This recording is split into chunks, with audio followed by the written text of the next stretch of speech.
Meus irmãos e irmãs, a palavra de Deus foi anunciada, recebemos o pão eucarístico, agora temos a alegria de ter conosco o Dr. Cazé, que é de Divinópolis, ele é promotor de justiça, ele vai se apresentar, os detalhes da sua carreira, da sua vida, e queremos que você esteja atento a este momento. É um verdadeiro presente tê-lo conosco nas causas que ele defende, que nós comungamos.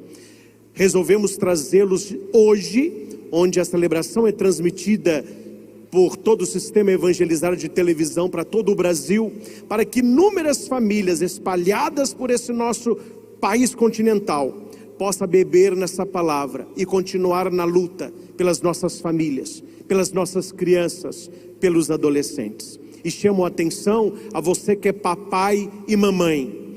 Preste atenção ao que ele vai dizer sobre a responsabilidade que o pai e a mãe têm na vida dos filhos. Você não pode terceirizar nem a religião e nem a educação.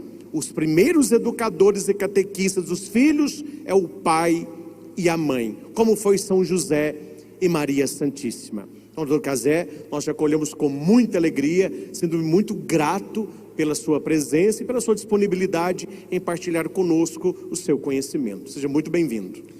Muito obrigado, eu agradeço muito essa honra, essa oportunidade de estar aqui e conversar com o senhor e com todos que estão nos ouvindo agora. Fique à vontade. Muito obrigado. E boa noite, amigos. É um prazer enorme, é uma honra estar aqui hoje, e que evangelho maravilhoso, né?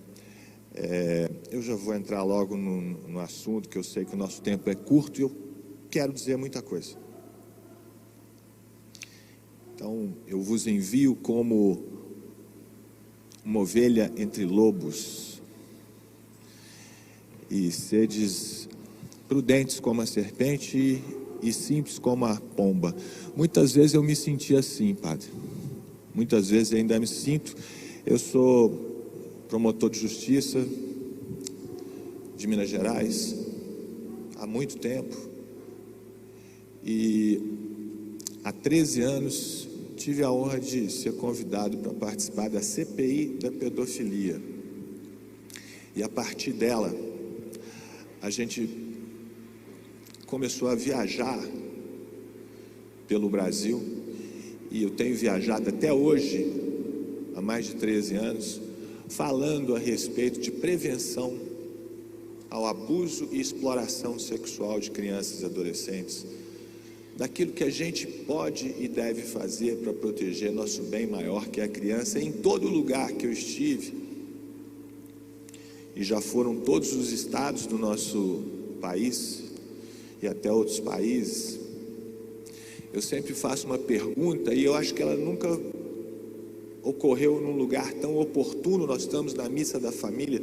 Eu já tive outras vezes em igrejas católicas, eu sou católico, mas também estive em templos de outras religiões, em aldeias de índio, em faculdade, até num circo uma vez, para falar a respeito disso. Eu sempre fiz essa pergunta, eu não vou deixar de fazer aqui hoje.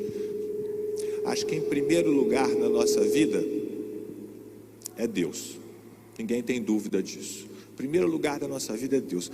Mas quem é a pessoa mais importante da nossa vida, especialmente na missa da família, especialmente perguntando para os pais? Quem é a pessoa mais importante da nossa vida? Eu sempre pergunto.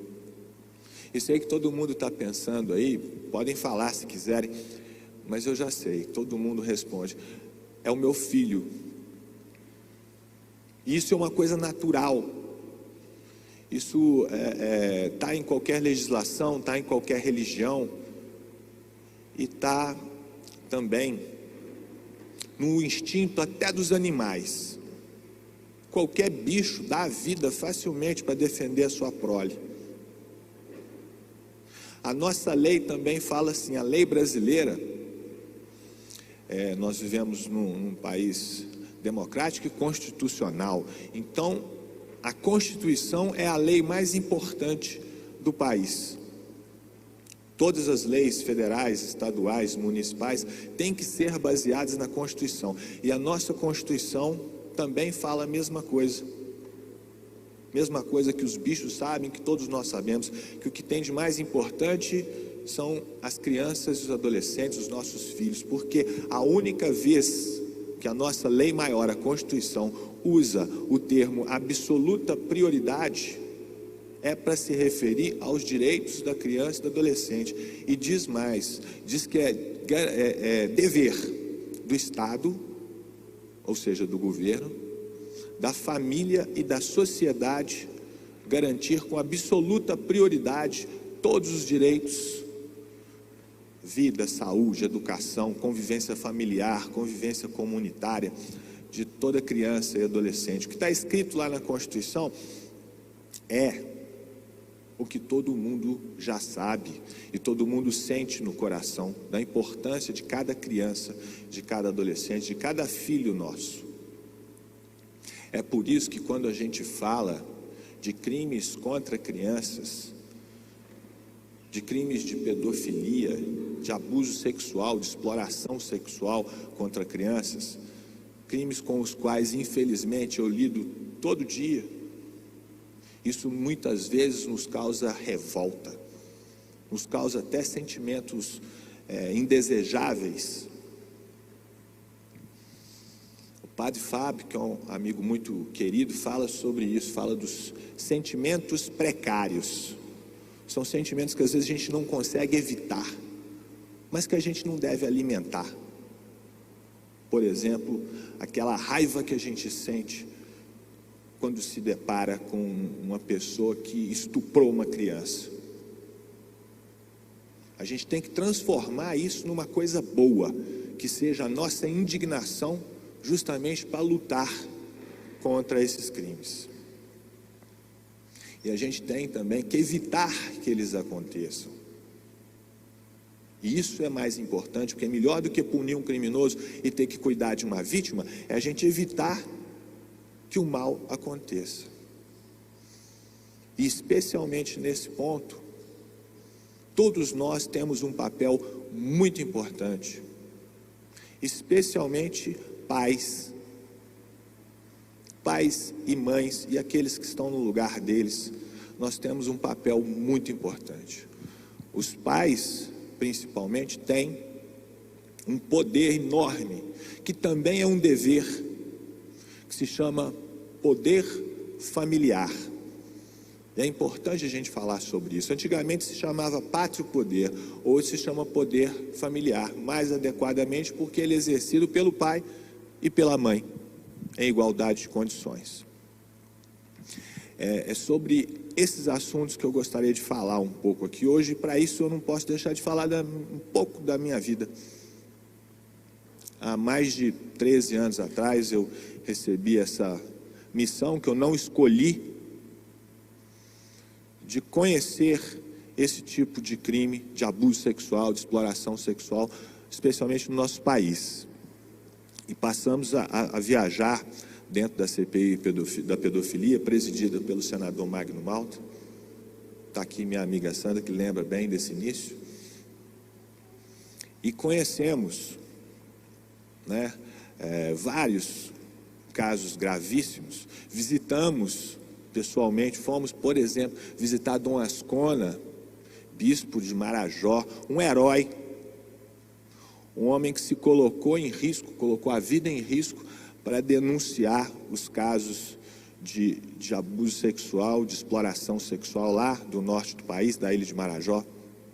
Estivemos lá vários dias com ele, vimos aquilo acontecer. Meninas novinhas e meninos às vezes também, se oferecendo entre os barcos ancorados em Belém, em Soure, em outros municípios, bordéis especializados em crianças, pessoas de outros países que vêm para o nosso país para abusar das nossas crianças. Estivemos em Roraima e lá vimos membros do governo estadual, pessoas importantíssimas. No caso, era um procurador do Estado, um advogado do Estado, que que pagava pessoas para irem nos bairros pobres buscar para ele crianças de 6, de 7 anos, as quais ele colocava dentro do carro, levava para dentro de um motel e delas abusava a troco de R$ 5. Comprava virgindade, tinha leilão de virgindade. Aí a gente pensa, mas isso acontece lá em Marajó? Isso acontece lá em Roraima? Não, lá foram alguns dos lugares que a gente foi. Isso acontece no Brasil inteiro, no mundo inteiro. Isso acontece aqui. Isso acontece nas praias turísticas, crianças ali se oferecendo. E muitas vezes com uma pessoa ali do lado, olhando para essas crianças e exigindo que elas produzam algum dinheiro através da prostituição infantil para dar dinheiro para eles. A gente vê abuso sexual dentro das casas, praticados por pessoas próximas. E aí eu tenho até que falar de vocês um caso que para mim é muito especial e muito emblemático. Eu não vou citar muitos detalhes, eu já escrevi bastante sobre isso no meu livro. E até troquei alguns nomes, mas hoje eu acho que eu até tenho um que eu posso falar. Mas o fato é, vocês vão entender a importância desse fato, pelo menos para mim, embora infelizmente ele seja comum. Uma criança, uma menina, que desde o seu nascimento sofreu abuso sexual dentro da sua casa, por aquele que estava no lugar do seu pai. Bebê sofreu abuso sexual com meses, com 6 meses, com 1 ano, com 2 anos. E a mãe, diante disso?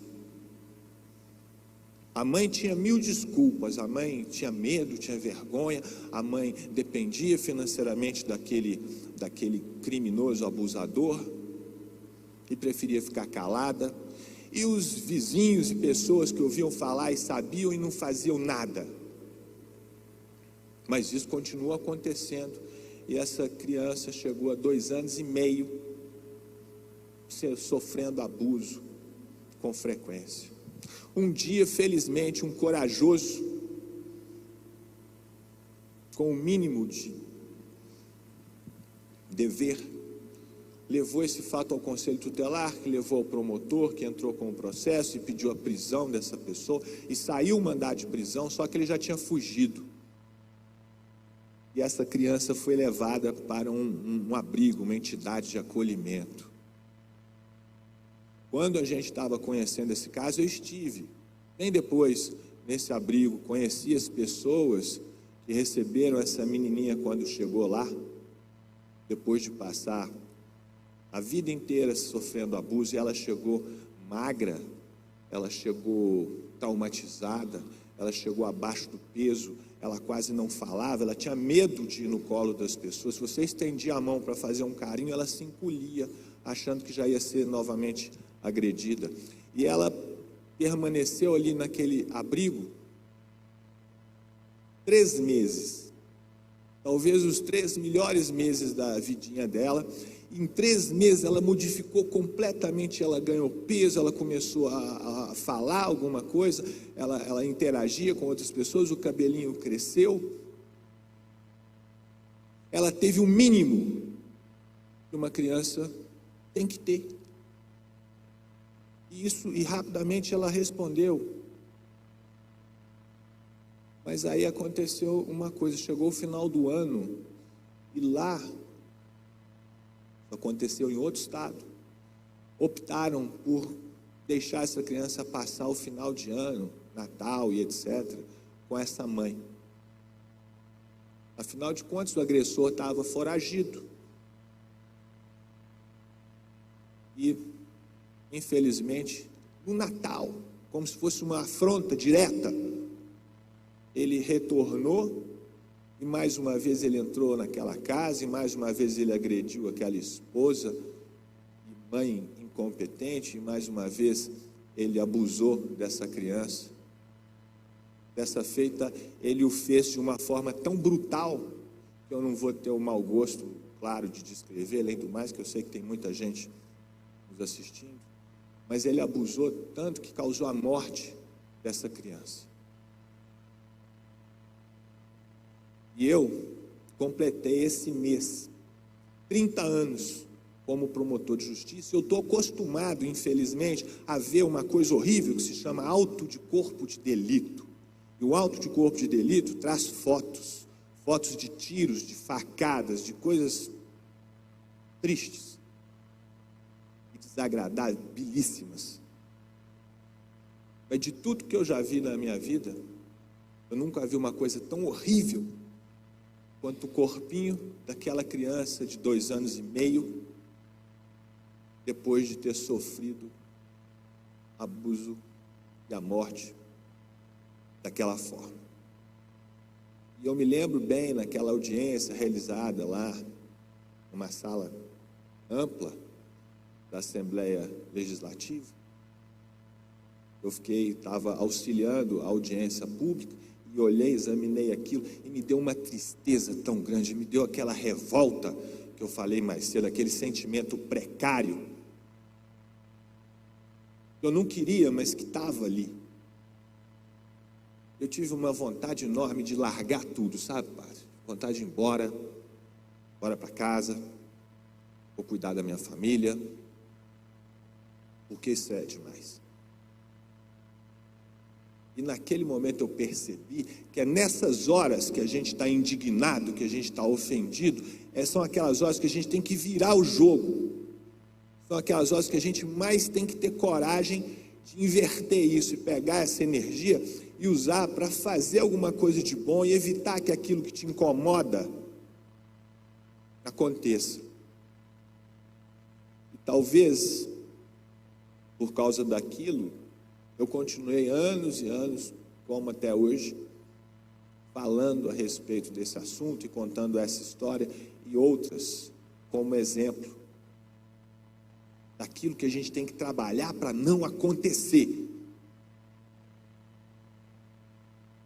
daquilo que a gente tem que evitar, de como a gente tem que trabalhar, e a gente pode, e a gente tem poder e capacidade para isso, para defender as nossas crianças e adolescentes, os nossos filhos, a parte mais importante da sociedade, a prioridade absoluta. E outra coisa que eu fiquei pensando naquele momento de raiva, naquele momento de sentimento precário, foi de quem que era a culpa daquela criança estar daquele jeito assim,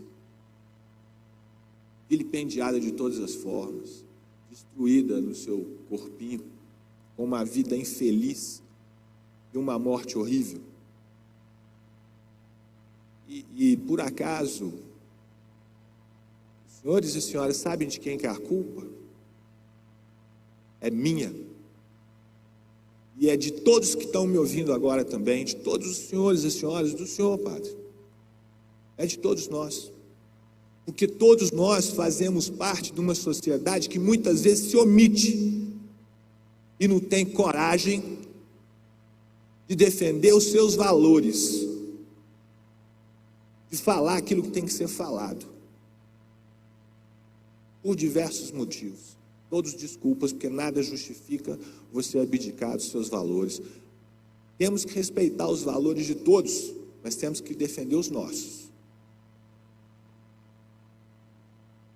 E, gente, foram tantos e tantos casos e, infelizmente, mas é o meu trabalho, eu não escolhi, mas aceitei. Não se passa um só dia em que eu não receba um caso desses de crime de pedofilia, de abuso sexual ou exploração sexual contra crianças e adolescentes. Hoje não foi diferente, a tarde inteira passei tratando disso. Amanhã, com certeza, vou ter notícia de algum, porque tem sido assim. E a internet?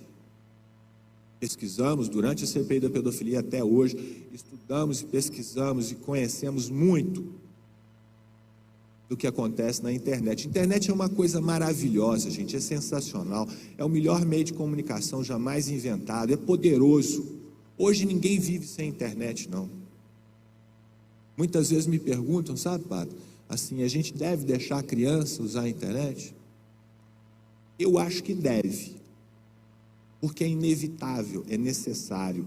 As crianças têm que usar, têm que aprender, mas têm que usar com duas coisas muito importantes: educação e fiscalização. Nós, pais, temos que olhar o que os nossos filhos estão fazendo na internet. Nós, pais, temos que estar ali perto, ensinando, dando conselhos, dizendo coisas simples às vezes. Por exemplo, tudo que a gente coloca na internet jamais sai. Você pode falar que eu vou botar uma foto lá, vai ficar só um pouquinho, e eu vou tirar.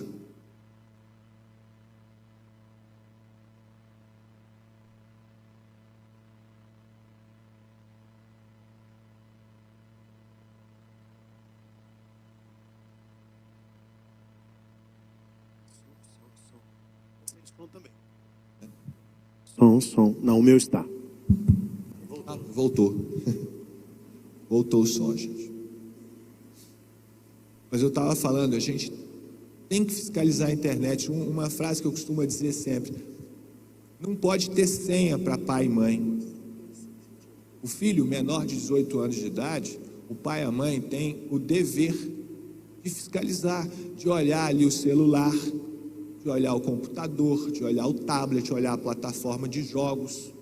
Isso é importante. Nós já tivemos vários e vários casos, aqui em Divinópolis mesmo, de crianças e jovens que não foram vítimas de crimes graves porque têm pais e mães responsáveis que olharam o que estava acontecendo.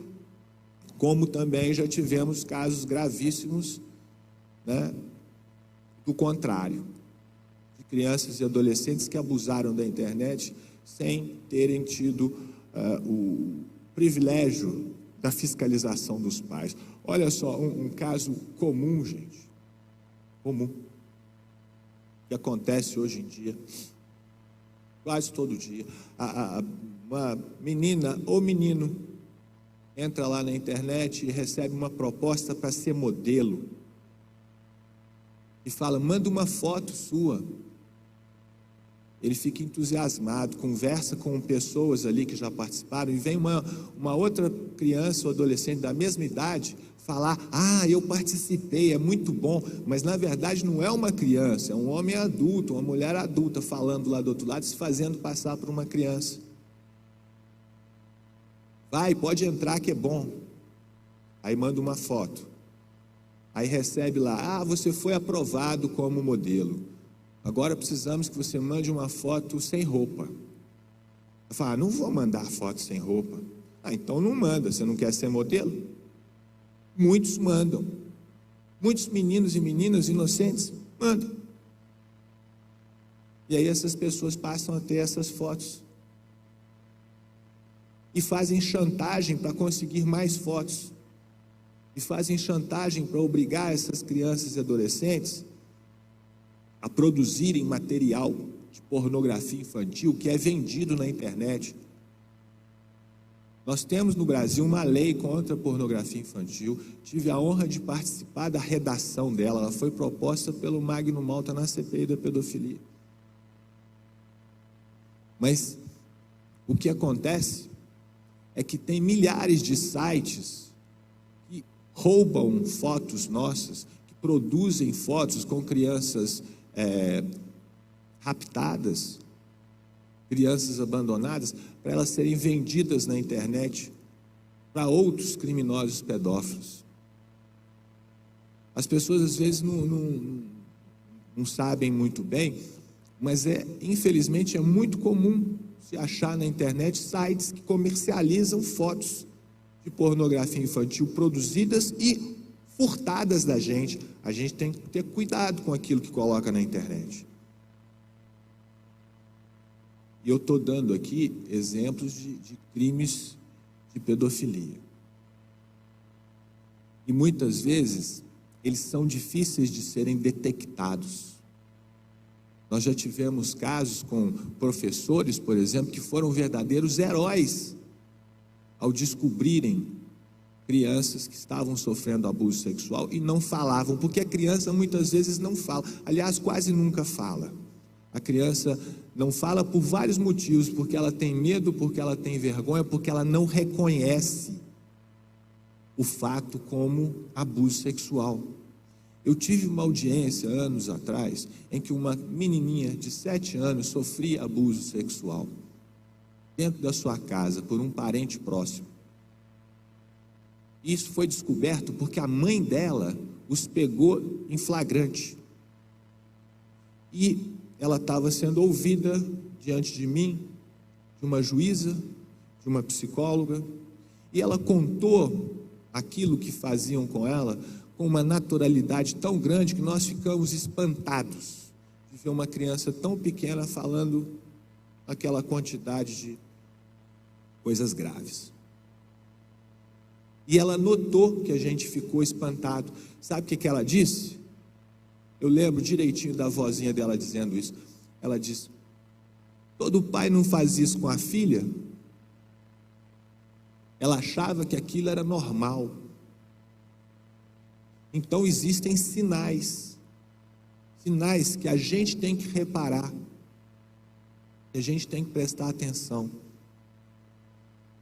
Por exemplo, crianças que apresentam sinais comuns de trauma, que apresentam um comportamento sexualizado precoce, a gente tem que ter cuidado e investigar isso, tentar conversar com calma, levar numa pessoa, um psicólogo de confiança. Isso serve para todos nós que somos pais e mães ou não. É nossa obrigação cuidar das crianças, tentar verificar o que está acontecendo. É importante também que a gente dê sempre o nosso recado de cuidado. Por quê? Porque todo criminoso que gosta de abusar de criança, de pornografia infantil e coisas dessa natureza, é, por natureza, um covarde. Por isso mesmo gosta de estar com uma criança, porque naquela situação ele se sente mais forte, mais poderoso, mais tudo, né? Controle total. Então é importante que a gente a todo momento fiscalize e diga que está fiscalizando e mostre que está atento. Dê o recado. Diga sempre: essas crianças que estão aqui, que com a sua atenção você está dando esse recado. Você está dizendo: essas crianças que estão aqui, meus filhos, meus vizinhos, meus amigos, meus alunos, eles não estão abandonados, eles não estão negligenciados. Nós estamos olhando por eles. Eles não estão largados aí para você chegar, não. Nós estamos cuidando deles. E a gente se manifestar é muito importante, às vezes através de inúmeras campanhas que existem aí. Nós temos o movimento Todos contra a Pedofilia, lançado aqui em Divinópolis, e que, graças a Deus, hoje está no país inteiro. Temos Faça Bonito, Proteja Nossas Crianças, Carinho de Verdade, tem um monte. Todos eles são excelentes, são importantes, porque quando a gente se manifesta em defesa da família, quando a gente se manifesta, a gente está dando esse recado de cuidado. Agora, especialmente pais e mães, especialmente, nós, pais e mães, temos uma arma especial para defender os nossos filhos. Essa arma se chama poder familiar. Poder familiar que está na Constituição brasileira, está no nosso Código Civil, está no Estatuto da Criança e Adolescente, mas mais do que tudo, está na nossa cultura, está no nosso jeito de ser. Ninguém nem precisaria de lei para saber certas coisas. Por exemplo, até os 18 anos de idade, por lei, os seus filhos são responsabilidade dos pais. Eles devem, inclusive, obediência aos pais. A pessoa menor de idade precisa autorização dos pais para Por exemplo, quem tem mais de 16 para se casar, precisa de autorização para mudar de casa, precisa de autorização para adquirir bens. A pessoa menor de 18 anos de idade, ela está sujeita ao cuidado dos pais. O Estatuto Criança e Adolescente é bem claro quando ele diz o seguinte: os pais e mães são responsáveis por cuidar, dar aos seus filhos aquilo que é sua cultura e sua crença. Isso significa que a gente tem que olhar o que os nossos filhos estão recebendo, inclusive na escola. É importante que a gente saiba o que eles estão recebendo, para que aquilo esteja de acordo com a nossa cultura e a nossa crença, portanto, de acordo com a lei, aquilo que o pai acredita, que a mãe acredita. Educação não é só português e matemática, todo mundo sabe disso. Educação é muito mais do que isso. Educação é um bom exemplo. Educação é, por favor, obrigado, é convivência. E tudo isso está dentro daquilo que os pais, do dever que os pais têm em relação aos filhos. O poder familiar, que mais do que poder devia se chamar dever familiar. Veja bem, se um menor de idade causa um prejuízo, menor de 18 anos, legalmente os seus pais serão acionados no campo do direito civil.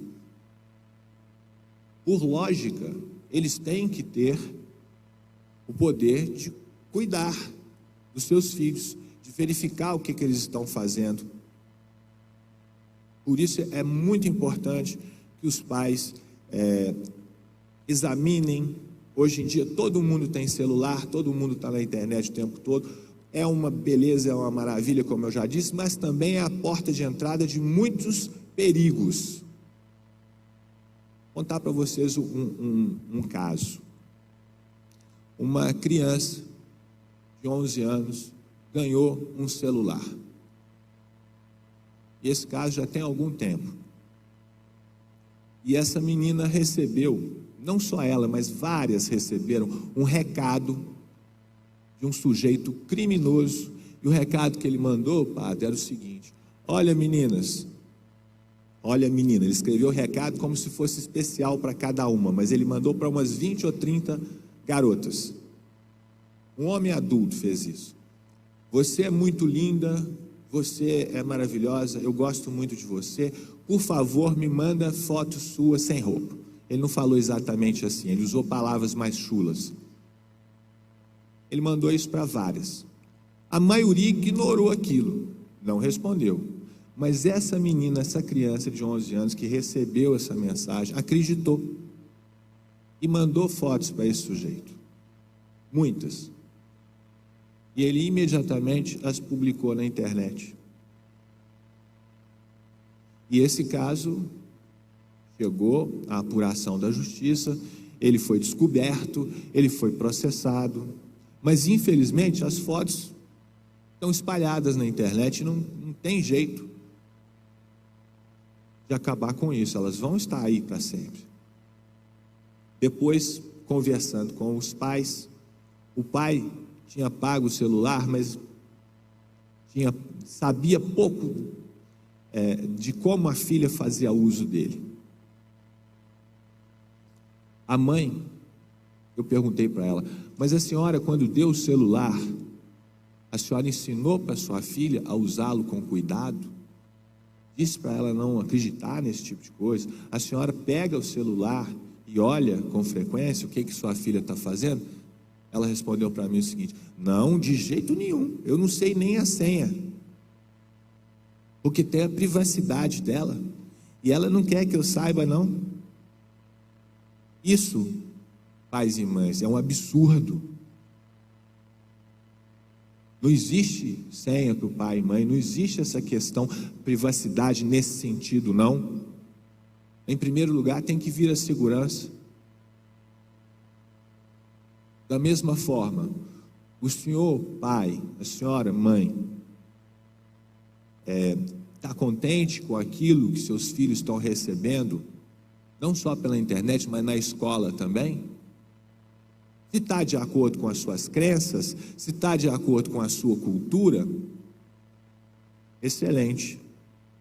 Se não está, tome providência. Retire seu filho daquela escola, se você não está de acordo com o que estão ensinando ali. Porque cada um tem direito de ter sua opinião, desde que esteja dentro da lei. É respeitável.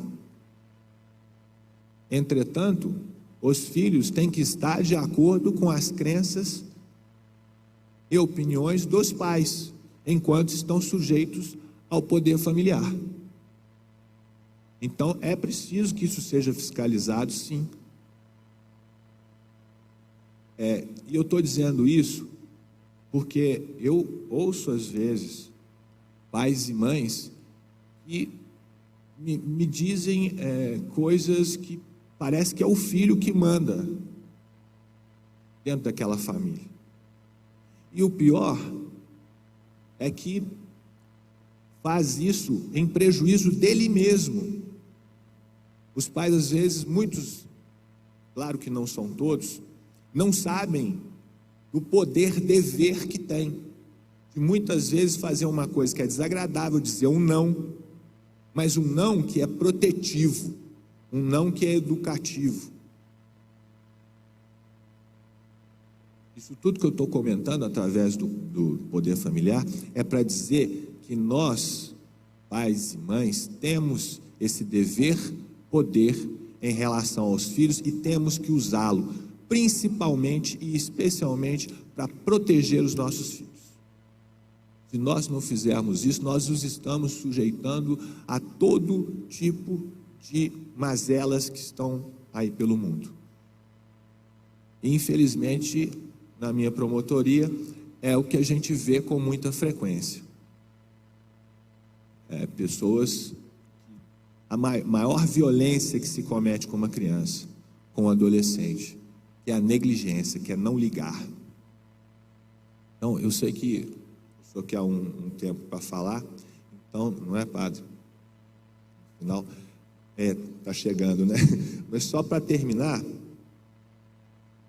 eu queria dizer o seguinte: nos últimos anos, temos acompanhado e trabalhado na defesa da criança e do adolescente, principalmente na prevenção de crimes de pedofilia, crimes de abuso e exploração sexual, e felizmente muita gente faz isso, e eu quero convidar a todos que estão aqui presentes, que estão nos ouvindo, para participarem dessa luta, especialmente pais e mães, para que exerçam com firmeza, com justiça, mas principalmente com muito amor,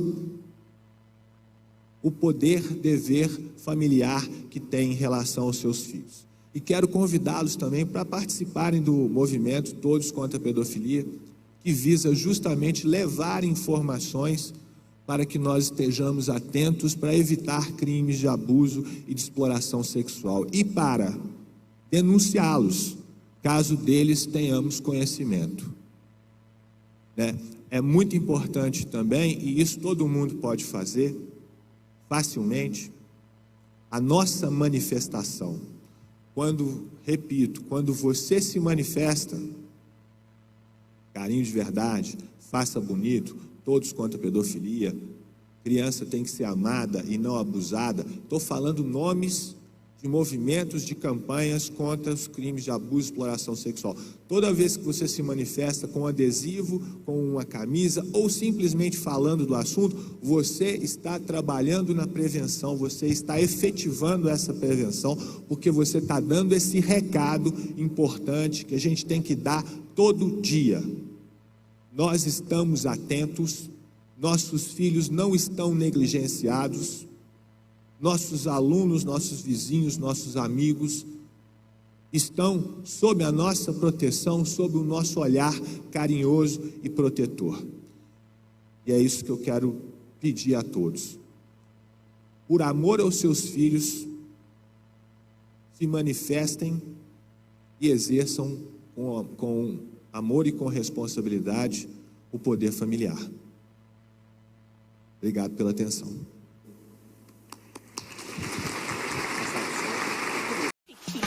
So anytime you stop me, you want your